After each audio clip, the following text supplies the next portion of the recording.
أهلا بيكم في كيدز ستايل، شياكة أولادكم عندنا. بشرى سارة لكل المامز الحلوين.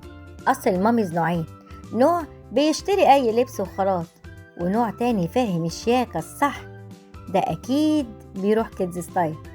لو ابنك كل يوم يقولك ماما عايز لبس كيوت زي صحابي، يبقى الحل عندنا. كيدز ستايل فيه لبس الأطفال اللي يفرحوا. كيدز ستايل لعشاق الشياكة والراحة في لبس الأطفال البيتي، ألوان تفتح النفس وخامات مريحة للأطفال طول اليوم، وستايلات تخلي طفلك نجم في أي خروجة. تيشيرتات، أطقم بيتي، موديلات بناتي وأولادي، وكل ده بأسعار هتفرح كل المامز. زورونا في كيدز ستايل، هتلاقوا الشياكة اللي أطفالكم بيحبوا. ماما أنا عايزة أنام في التيشيرت ده. يبقى أكيد عاجبك يا حبيبي. طبعا لأنك بتشتري من كيدز ستايل.